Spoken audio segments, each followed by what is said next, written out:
আল্লাহ পাকের কুদরতি রাগান্বিত আওয়াজে হাসরের ময়দানটা থরথর করে কেঁপে উঠবে।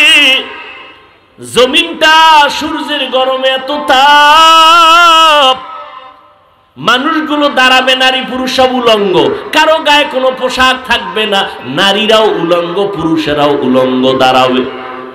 সূর্যের গরমে জমিনে দাঁড়াতে পারবে না, এমন কঠিন হালাত, উম্মতেরা বেকারার হয়ে দৌড়াবে। আপনার আমার নবী যার কোনো গুনাহ নাই, সেই নবীও আম্মাজান আয়েশার হুজরায় বসে গুনগুন গুনগুন করে কান্না করেন। আম্মাজান আয়েশা রাদিয়াল্লাহু তাআলা আনহা বলেন, রহমতের নবী আমার, কেন আপনি আমার হুজরায় বসে কাঁদেন? আমি আয়েশা কোনো বেয়াদবি করলাম নাকি? বলে না, করো নাই। কেন কাঁদেন হে নবী? নবী বলেন, হাসরের ময়দানে ভয়ঙ্কর অবস্থা হবে, সেই ভয়ে কান্না করতেছি, আমার উম্মতের কি হালাত হবে। আম্মা জান আয়েশা রাদিয়াল্লাহু তাআলা আনহা বলেন, হাসরের ময়দানের হালাত কেমন হবে ইয়া রাসূলুল্লাহ? রহমতের নবী বলেন, ও আয়েশা, নবীদের কোনো গুনাহ নাই, হাসরের ময়দানে এতটা ভয়ঙ্কর হবে, এই জমিনটা হবে হাসরের মাঠ, সূর্যের গরমে জমিনটা তামা হয়ে যাবে। অপরদিকে জাহান্নামের আগুনের গরম, আল্লাহ নিজের রাগান্বিত আওয়াজ দিবেন, লিমানিল মুলকুল ইয়াউম লিল্লাহিল ওয়াহিদিল কাহ্হার। নবী বলেন, ও আয়েশা, আল্লাহ পাকের কুদরতি রাগান্বিত আওয়াজে হাসরের ময়দানটা থরথর করে কেঁপে উঠবে। জমিনটা সূর্যের গরমে এত তাপ, মানুষগুলো দাঁড়াবে, নারী পুরুষ সব উলঙ্গ, কারো গায়ে কোনো পোশাক থাকবে না, নারীরাও উলঙ্গ পুরুষেরাও উলঙ্গ দাঁড়াবে। সূর্যের গরমে জমিনে দাঁড়াতে পারবে না, এমন কঠিন হালাত, উম্মতেরা বেকারার হয়ে দৌড়াবে। আদম নবীর কাছে যাবে, নবী কাঁদবেন, বলবে, সরো, আমি আমার চিন্তা নিয়ে পাগল, আমার উপায় আজ হাসরের মাঠে আল্লাহর কাছে কি হবে। মুসা নবীর কাছে যাবে, তিনিও বলবেন, আমার উপায় কি হবে, আমি সুপারিশ করতে পারবো না। এইভাবে ইব্রাহিম নবী, ঈসা নবীর কাছে যাবে। আম্মা জান আয়েশা বলেন, নবী তারপরে কি হবে? মায়ার নবী বলেন, এই উম্মতেরা সর্বশেষ, যখন কোন নবীর কাছে গিয়ে একটা ঠাই পাবে না, ঘুরতে ঘুরতে আমার কাছে হাজির, আমার দরবারে আসবে উম্মতেরা। ও নবী, আপনাকে কোথায় পাবে? রহমতের নবী বলেন, ও আয়েশা, আমি রব্বে কারীমের মাকামে মাহমুদে সিজদায় পড়ে কান্নায় বিভোর হয়ে যাব। এমন কান্নার আওয়াজ, আমি কান্নায় বিভোর। আমার কান্না দেখে আল্লাহ বলবেন, নবী আপনি কাঁদবেন না, মাথা উঁচু করেন। আল্লাহ পাক আমাকে সুসংবাদ দিয়া বলবেন, নবী আপনি কাঁদেন, আপনি উম্মতের জন্য। ও আয়েশা, সব নবীরা কান্না করবেন নিজেকে বাঁচাবার জন্য, আর আমি কান্না করে একবারও বলবো না, আল্লাহ আমারে বাঁচায় দেও। আমি কান্না করে বারবার বলবো, আল্লাহ আমার উম্মতেরে বাঁচাও, আমার উম্মতেরে বাঁচাও, উম্মতেরে বাঁচাও। আল্লাহ বলবেন, নবী আপনি কাঁদবেন না, আপনি আপনার উম্মতগুলোকে বেছে বেছে জান্নাতের ময়দানের দিকে নিয়ে যান। আম্মা জান আয়েশা বলেন, নবী কি করবেন? বলে, আমি মনের খুশিতে আমার উম্মতগুলো বাছাই করে করে আমার কাতারে নিয়ে যাব। আম্মা জান বলেন, কোটি কোটি কোটি সহস্র কোটি মানুষের মধ্যে চিনবেন কি করে আপনার উম্মত কারা? মায়ার নবী বলেন, ও আয়েশা, আমার উম্মতেরা যারা 5 ওয়াক্ত নামাজ আদায় করেছে ওযু বানাইয়া, কিয়ামতের ময়দানে ওযুর অঙ্গগুলো নূরের আলোতে ঝলমল করতে থাকবে। আমি দেখে দেখে আমার উম্মতগুলোকে আমার কাতারে নিয়ে হাউজে কাউসারের পানি আমার হাতে পান করাবো। লাইনে দাঁড়াবে আমার উম্মতেরা, কাউসারের পানি পান করাবো। হঠাৎ করে দেখবো আমার উম্মত লাইনে এখনো বাকি, মাঝখানে পর্দা। ও ফেরেশতারা, পর্দা দিলা কেন? ইয়া রাসূলুল্লাহ, এই উম্মতগুলো ভেজাল মার্কা উম্মত, আপনি দুনিয়ার থেকে বিদায়ের পরে আর আপনার দ্বীনের মধ্যে বাড়ায়া কমায়া উল্টা পাল্টা করেছে, নবী আপনাকে মানে নাই। নবী বলেন সোহকান সোহকা লিমান গাইয়ারা মিন বাদি, আমি তখন এদের তাড়ায় দিয়া বলবো যাও, আমার কাছে তোমাদের স্থান নাই। ও এলাকার মুসলমান মা বোনেরা, বৃদ্ধ বাবাজিরা, ও যুবক, আল্লাহ না করুন যদি নবী এইভাবে তাড়ায় দেয় আর এই কপালটা আমার হয়ে যায় না জানি, কিয়ামতের ময়দানে তখন কি উপায় হবে?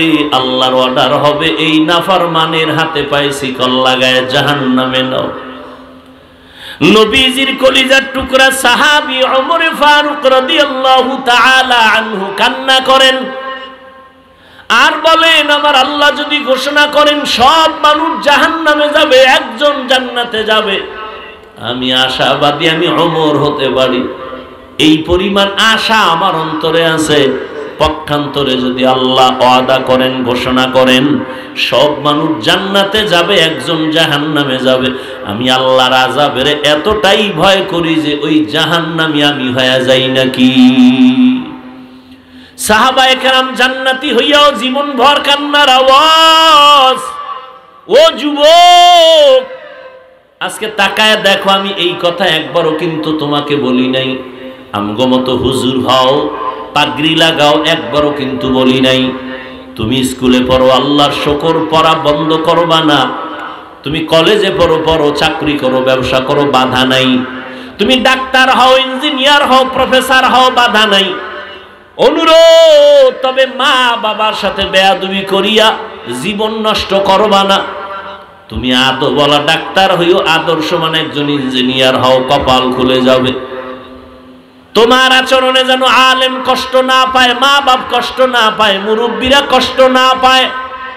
কারণ মা বাবা, মুরব্বী, ওলামায়ে কেরামের কলিজার বরদোয়া লাগলে তোমার জীবন মরার আগেই ধ্বংসের পথে চলে যাবে। অতএব তুমি বলা ডাক্তার হইও, তোমার আচরণে যেন মায়ের কলিজা ঠান্ডা হয়।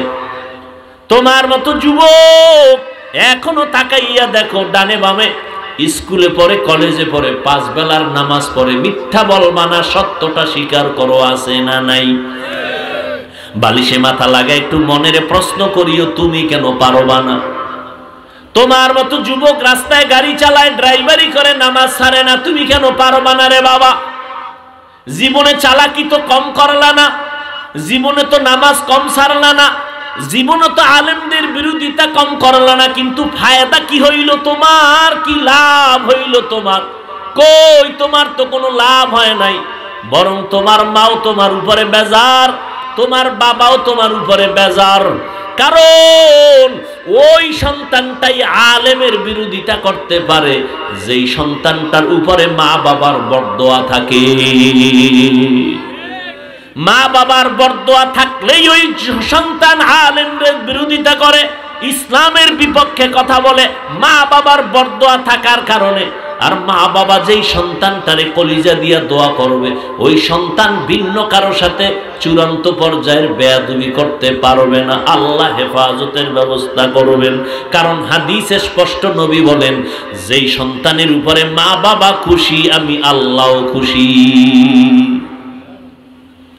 ও যুবক, তোমার মতো যুবক তাকায় দেখো, কৃষি কাজ করে, নামাজ ছাড়ে না। তোমার মতো যুবক র্যাব, আর্মি, পুলিশ, বিডিআরের চাকরি করে, নামাজ ছাড়ে না। বলো তুমি কেন পারবা না? আমরা যারা নামাজ পড়ি, রোজা রাখি, দাড়ি রাখলাম, কই? সমস্ত বিধর্মীরা আমাদের দুশ্মনী করে, এমনকি কিছু নামদারি মুসলমানেরাও আমাদের পিছনে লেগে আছে, বিরোধিতা করে। আলহামদুলিল্লাহ, এরপরেও তো আমগো সম্মান কমে নাই, কমছে। করোনার ভেতরে স্কুল বন্ধ, কলেজ বন্ধ, ট্রেন বন্ধ, ফ্যাক্টরি বন্ধ, দোকান বন্ধ, সব দুনিয়া স্তব্ধ হয়ে গেল। আল্লাহর কসম, ইতিহাস ভুলে যাইও না, কোরআনের একটা মাদ্রাসাও বন্ধ হয় নাই। একজন আলেম পাইবা না যে করোনায় অসহায় হইয়া কোথাও ভিক্ষা করেছে আর বলছে আমার মেয়ে ছেলে নিয়ে কি খাবো, টাকা দাও। একজন আলেমও পাইবা না। কষ্ট করেছে কিন্তু কারো কাছে বলে নাই। রাতের গভীরে তাহাজ্জুদে কান্না করে বলছে, আল্লাহ রিজিকের ফয়সালা করো, অল্প যদি হয় বরকত তুমি বাড়ায় দাও। বরকত বুঝুনি রে কপাল পরা মুসলমান, তুমি 3 প্লেট খাইলেও তোমার পেটের ক্ষুধা নিবারণ হয় না, আর একজনে আধা প্লেট খাইলেও পেটের ক্ষুধা থাকে না, এর নাম বরকত। তোমার একা লাগে 3 প্লেট, আর বরকতি খানা 1 প্লেট দিয়া 5 জনের পেট ভরে যায়। এটা কেমনে সম্ভব? আমার মাওলার কুদরতে সম্ভব। তুমি দেখো না, ইফতারির বাকি আছে আধা ঘন্টা, সামনে ইফতারি রেডি, 10 জনের আইটেম, শরবত, পানি, 10 জনের ইফতারি, 10টা লোক দাঁড়ানো, কিন্তু মনে মনে এমন পিপাসা লাগছে, ক্ষুধা এমন, মন গেছে খারাপ হইয়া 10 জনের যা দিছে তো আমার একা লাগবে। মনে মনে কয় 2-1টা এখানে চলে যেত, তাহলে 2 প্লেট বেশি হইতাম। কিন্তু আমার মালিকের বরকত দেখো, শরবতের গ্লাসটা টান দিয়া বিসমিল্লাহ বলে যখন শরবত পান করলো, নিজের প্লেটের ইফতারিও খাওয়ার ক্ষুধা থাকে না। কাদের কুদরত দারি বার কামাল, আনতা রব্বি আনতা হাসবি জুল জালাল। ওরে সারা দুনিয়ার মানুষ যদি আমাকে গালি দেয় কোনো দুঃখ নাই, আমার আল্লাহ যদি আমাকে ভালোবাসেন। ও যুবক, নবীর পেছনে দুশমন, সাহাবায়ে কেরামের পেছনে দুশমন, আল্লাহর খাস বান্দাদের পেছনে দুশমন। ও যুবক বাবারা, পায়ে ধরে ধরে বলে গেলাম, তুমি যতই কিছু বলো না কেন, ভাবো না কেন, চালাকি করো না কেন, আজকে তুমি কার পাল্লায় ভইরা আলেমের পিছনে লাগছো? জানোনি তোমার সাথে মরণকালে কেউ যাবে না। তোমার জামাটা বেলেট দিয়া আপনজনেরা কেটে কেটে রেখে দিয়া 3টা সাদা কাপড়ের প্যাকেট বানায় বিদায় দিবে। এমন একটা জায়গায় কবরে রাখবে, কেউ দিনের বেলাও সেখানে যায় না, ভয়। অতএব তুমি কার পাল্লায় পড়ি আমার মাওলারে ভুলছো? কার পাল্লায় পড়িয়া তুমি নবীর সুন্নতের জবাই করতেছো রে বাবা? তুমি জানোনি তুমি যদি তার সাথে আঘাত লাগায় দাও, মোবাইলের নাম্বার ডিলিট করবে, পারলে তোমার কল্লাডারে দেহ থেকে ডিলিট করে দিবে। কেউ দুনিয়াতে আপন না রে বাবা। যতটুকুই জমিনে তোমাদের আপন থাকে, আল্লাহর কসম খেয়ে বলে গেলাম, একমাত্র আহলে হক উলামায়ে কেরাম উম্মতের আপন। এছাড়া আর কেউ বিনা স্বার্থে তোমার সহযোগিতা করবে না। দেখো না করোনায় বাবায় মরিয়া গেছে, ছেলেরা লোক দিয়া টাকা দিয়া লাশটারে রাস্তায় ফালায় রাখছে, দরজা লাগায় দিছে, লক করে দিছে। বাবার লাশটা কুত্তায় খাইলো না, জানাজা পড়লো, আর একবারও জানালা দিয়ে তাকায় নেই। কিন্তু এই লাশগুলো দেখছো নি, শত শত করোনার লাশ আমার দেশের টুপিওয়ালারা আলেমরা কাঁধে নিয়া গোসল করাইছে, কাফন পরাইছে, দাফন করাইছে। শত শত লাশ, একজন আলেমও করোনায় মরে নাই। ও যুবক, এতক্ষণ যে বয়ান করলাম একবারও কিন্তু বলি না আমার মতো 5 কল্লি লাগাও, না হয় জাহান্নামে যাইবা। তাবলীগ না করলে জাহান্নামে যাইবা, কওমি মাদ্রাসায় না পড়লে জাহান্নামে যাইবা, একবারও বলি না রে বাবা। বরং আমি তোমাকে আশ্বাস দিয়ে গেলাম, কলিজা দিয়ে দোয়া করে গেলাম, স্কুলে পড়ো, কলেজে আসো থাকো, ভার্সিটিতে আসো থাকো, ডাক্তার হও, দোয়া করে গেলাম আল্লাহ তোমাকে ডাক্তার বানাক, ইঞ্জিনিয়ার হইও, তুমি একজন প্রফেসর হও, তবে আমার দাবি একটা, বেয়াদব হইবা না। তোমার ব্যবহারে যেন কোনোদিন মা বাপ কষ্ট না পায়, আলেম কষ্ট না পায়। ও যুবক, তুমি মনে করো আমি তোমার দুশমন, আসো কাছে আসো, 2 দিন ঘুরো, দেখবা তুমি আমার মতো বন্ধু আর কাউকে পাবা না। ও আল্লাহর বান্দারা, তোমার সাথে আমার তো কোনো দুশমনি নাই, তুমি আমারটা খাও না, আমি তোমারটাও খাইয়া পড়া চলি না। আল্লাহর মোহাব্বত নিয়ে ভালোবাসি, মোহাব্বত করি। ও আল্লাহর বান্দার পরেও যদি তোমার অন্তরে কিছু থাকে আমার সামনে আইসা বলো। পেছনে পেছনে কেন চিৎকার দাও, পেছনে পেছনে কেন লেখালেখি করো?